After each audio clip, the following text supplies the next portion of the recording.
Welcome once again here on the Regional Radio Sports Network. My name's Paul County, President and Founder of Regional Radio Sports. Great to be with you here today from the Student Activity Center on the campus of Indiana University in beautiful South Bend, Indiana. I am thrilled to have my good friend Steve Bruce, the head coach of the Indiana University South Bend Titans, joining us here today.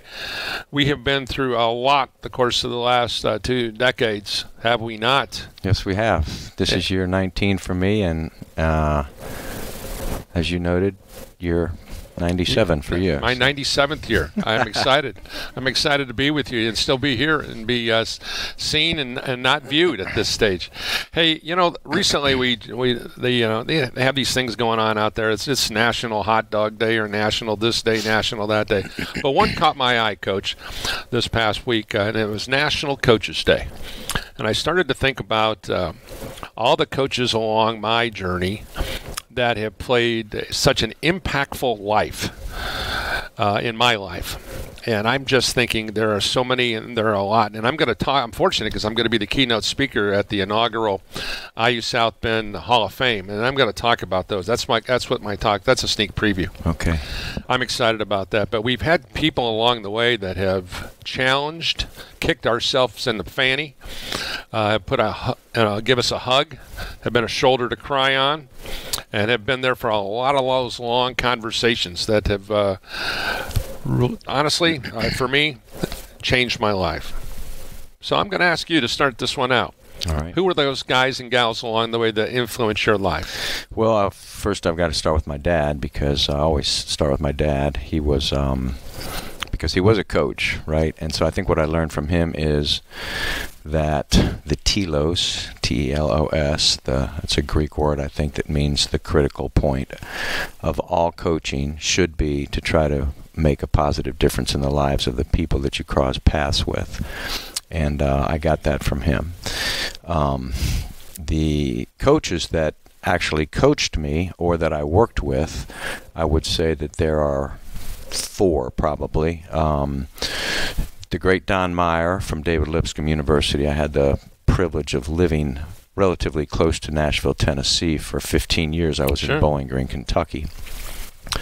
And I spent a lot of time down there at Lipscomb, and he was, the ultimate coach's coach, giving whatever he could give away.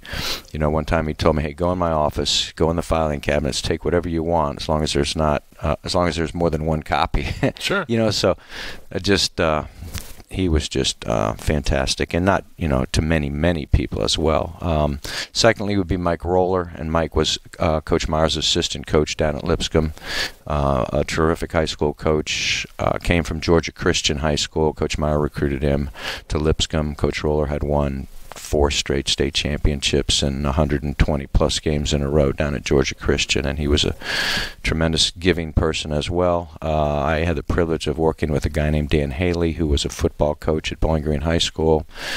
Clearly one of the greatest coaches I've been around in terms of how he communicated, his preparation, and how those guys just, when you're in high school, on Friday nights after the game, he'd write a curfew up on the boardwalk. Your first response is, how many are going to pay attention to that, And in that program at Bowling Green High School, those kids, they would not be out past the 11:30 curfew just because of how much they thought of him and honored him and respected him. And then fourth and finally, I would say Keith Freeman. And Keith was the gentleman who hired me at Valparaiso in 1999. I worked with Keith for 7 years, and he's in terms of integrity, he's top of the line. Right. So this is my father, kind of the root and the foundation of everything, and then Coach Meyer, Roller, Haley, and Freeman. All right, now coming into this season, coming off a record-breaking season, of course, a year ago. We'll talk about that. But getting back to the mindset of coaches and making an impact, you've taken on the mantra as your father did, and wanted to make the difference in the lives of the athletes that you have so eloquently have brought them into your life, and you've loved them And I'm a firm believer that, choosing the words of the legendary Grambling head football coach, Eddie Robinson says, I don't think you can coach them if you don't love them, and you have to love them. And that is such a unique dynamic. And I know I find myself still to this day, literally today, was getting a text message with one of my former players who I coached in 1981, who's down in Florida, going through this whole stuff with the Hurricane Milton, and then we're back and forth. And he says, when I played for you, you were such a hard driving taskmaster, but I knew you always loved me. Yeah. And here I am today in my 40s. He's got a son, got a full ride football scholarship to West Point. He's playing on the Army football team as a quarterback. And still to this day, he says, I still know that I can always count on you, and I always knew that you loved me. Yeah. Speak to that. Well, the other thing my dad told me was he always would say there's nothing like coaching. And, that's kind of an all-encompassing term. You can draw a lot of things into that. But one of the things that he meant by that is the feelings that you get from things like you're noting here, or you can't get anywhere else. Sure. And when you are able to touch someone's life so that 40 years later, they stay in touch with you, they still revere you, they reach out to you for advice, and then they thank you for all that you did for them. You can't get that anywhere else, and that's the beautiful thing about coaching. And ironically, that group was a 7th grade basketball team, and those kids were 12 and 13 years old. Yeah, how about that? That's pretty cool stuff. All right, last year was a special year. We can talk about Katie and Maddie, and look back on your Emma. Those 3 gals were as special as a trio of girls you've ever coached. Let's talk about now that camp has kind of gone underway, and you're missing them. You're missing their skill set. You're missing their leadership. You're missing all the intangibles. And there were a lot of intangibles people may or may not see that ended up on Paul's stat sheet that they bring. Now, in hindsight, what are you feeling their legacy will truly be? Well, I think, this past Saturday, we had a gathering in Indianapolis. Rachel Robards got married. And, of course, Rachel was a great player here, graduated 2 years ago. She married Dylan Allen, another great player here on our men's team. And we had 10 of our girls down there for that, including Rachel, Taylor Klenner, Tia Chambers, Sarah Doy, Courtney Haynes, Maddie Gard, Katie Gard, Maya Rufus, Jasmine Watts, and I'm not sure if I'm leaving someone out, but there were 10 of us down there. And I hadn't seen Emma and Maddie and Katie since Taylor Klenner's wedding in May, so 4 months go by. And when I saw those 3 at kind of staggered times, it was emotional for all of us. Yeah, absolutely. I was locked in. Those guys were here for 5 years, and so in answering your question here, what's going to be missed the most? I just think their presence, and all the things that go along with that, and I think I'm speaking more about maybe on the court basketball statistical stuff than I am about just being who they are and how they carry themselves, their competitive nature, their desire to win, their desire to be great teammates, their desire to be the best they could be in terms of working hard. And then thirdly, I think they all had the ability to say the right thing at the right time to the right people in the right way, which I think is very unique, which is a gift, especially at that age. Absolutely. And they all had that. So all of those intangibles, I think, are going to be the greater thing for us to have to replace over the statistical things that they did here. The word culture is thrown out by coaches, or especially when you're a new coach. I want to create a culture. I hear veteran coaches say, well, the culture that we have established. Okay, so let's talk about, and I'm assuming that those things that you're talking about fall under that umbrella of that word culture. Now, as you build this new team, of course, last year's group, 31 wins and 2 losses. They're a tremendous culture. How difficult will it be to create the same type of culture with these groups moving forward? Well, I'll go back to someone I mentioned earlier, Dan Haley, Bowling Green High School, Hall of Fame football coach there.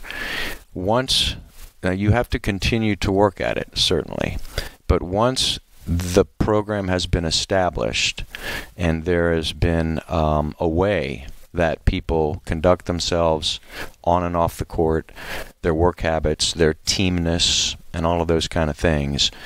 It's Maddie and Emma and Kate handed the baton over to Amaya and Jasmine and Sullivan Kessler, who, by the way, you're going to speak with them later on today. They're doing a fabulous job in leadership roles this year. So I think some of that takes care of itself just because that's the expectation. And the ones that are still here are not going to let that slip. And we have 8 returners and we have 6 new players. So it's certainly a different dynamic this year. But the group that's back knows how things are and knows how things should be.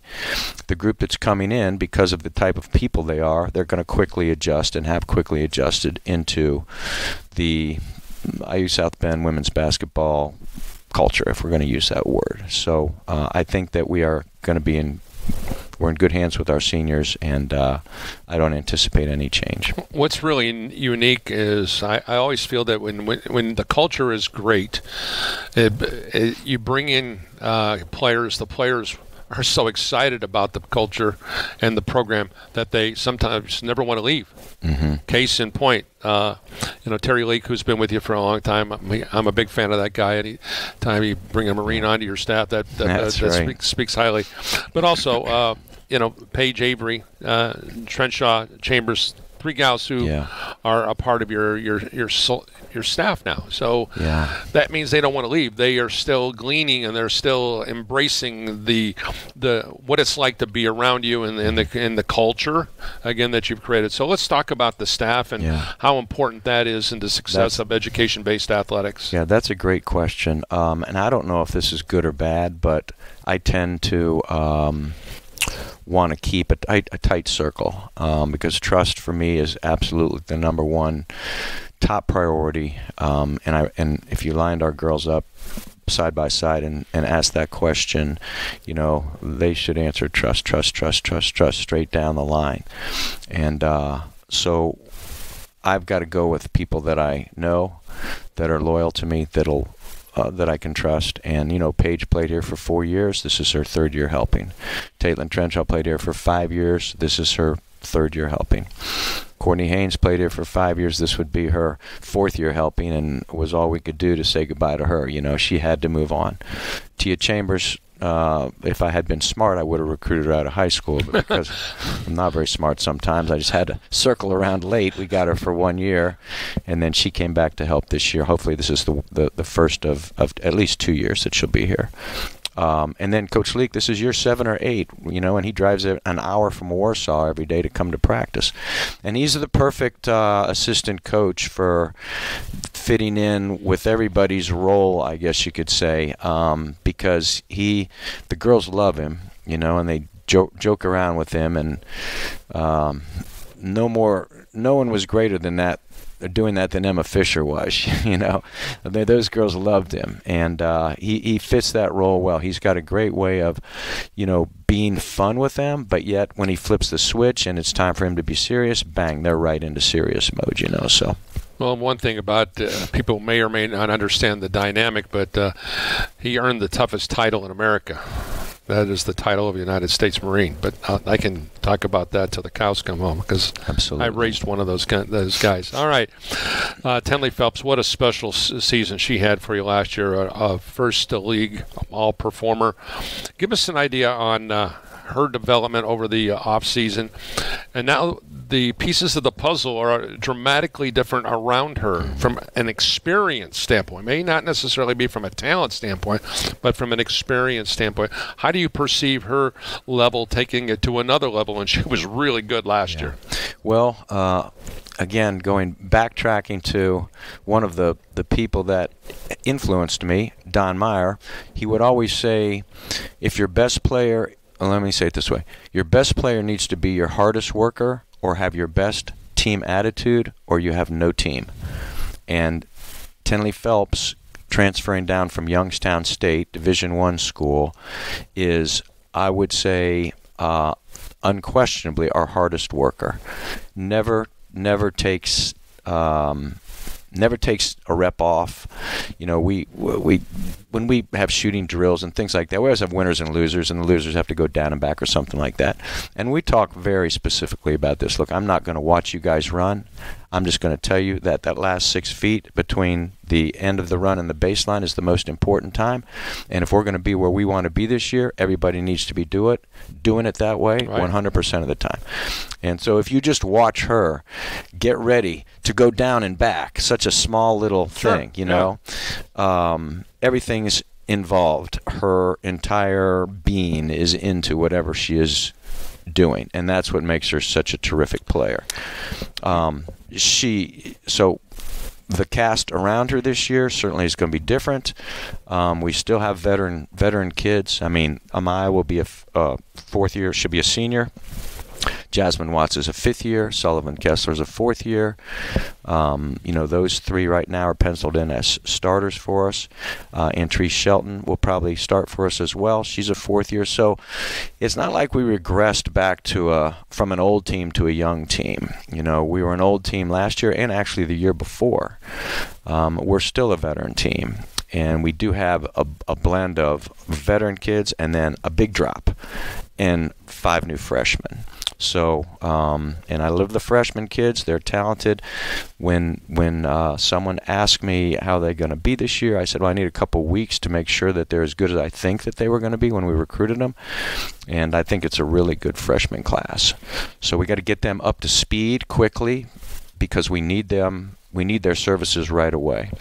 Speak to the mindset that most teams have, and ironically, I've been to Holy Cross this week, and I've been to Bethel this week, and just talking with their coaches of the programs that we cover locally. And I've asked those two coaches as well as their players, you know, who's the best team who's the team in the CCAC, or who's the team in the Crossroads League as the team to beat. And it's so different, the responses that the athletes and the coaches may have. I talked to the men's team here earlier today, and Scott Cooper's guy said, hey, listen, I think IU Northwest is going to be really, really good, but I love Jalen Petty's attitude and mindset is we're the team to beat in the CCAC, and just love that mantra that he, and that confidence that he has that we're. Yeah. So the question I have, do you think this group has the mindset that we're the champs and we're going to prove that we are the champs by winning it all again? Yeah, I think so. With that in mind, you know, you have to be cautious about where you tip over that ledge into being, you know, having a little bit too much hubris. Sure. You know what I mean? Yeah. So there's a fine balance between confidence and overconfidence. And I try to make sure that we always stay on the right side of that, just in terms of talking to them. But you know, we lost great players. I mean, I'm going to round this number off here, but I think we lost 4,500 points between those three who graduated last year. 1,900 plus for Maddie, 1,700 plus for Katie, and close to 900 for Emma. So, you know, in terms of replacing those three girls, just that's not going to happen. But in terms of us continuing to feel like, you know, we have done well in the conference the last 5 years, and that's just the way it is now, and we're going to make sure that that doesn't change. I know for you, one of the special moments, a lot of people may or may not understand, but Coach Bruce was an outstanding football player in his own right. And I know that you mentioned about your dad being a coach, but obviously you come from an athletic background, but your mom's still with us. And so I know she's really neat about listening and watching the games on the broadcast. And I know you're still very actively involved in her life. So let's just talk about the importance of creating a family, because I remember when I had Emma and the guard girls with me the last time, one of the things that they really emphasized was this, and we'll close with this, was family. So your family has been an extension of your mom and your dad. Can you speak to that base for someone who wants to come in and they want to send their daughter to come and play for Steve Bruce, and the family that you have tried to create here with your students? Can you speak to how that all plays itself into one nice little package, if you will? Sure. Well, you know, what I've learned here over the years is that aspect of a program to a recruit is probably the most important thing. The school, the education, the degree, the basketball program in terms of success, all that's important to them. Distance from home usually factors into it a little bit. Mm-hmm. But there's nothing more important to them than wondering if the atmosphere within the culture, within the program, is that of a family. And that's the number one drawing point. So when we have recruits on campus, because I think we've created that, when we have recruits on campus, this very room that we're sitting in right now doing this interview, we have our team, we have the recruit and their parents. They sit here, I leave the room. And I say, you ask whatever questions you want to ask. They'll tell you the truth. Wow. You know, they'll tell you the truth. So I'm not going to sit here and say we have this, we have this, we have this, because I don't want to sound like, you know, some 1980 car salesman who's just telling them what they want to hear and just spitting out a script that, you know, I say to everybody. You talk to our team, they'll tell you the truth, okay? And if the truth resonates with you, then this is a good place for you. And if you feel like it doesn't resonate with you, then it probably isn't a good place for you. But we, I think, have that locked in place. It's a place that kids want to come. They want to be a part of it.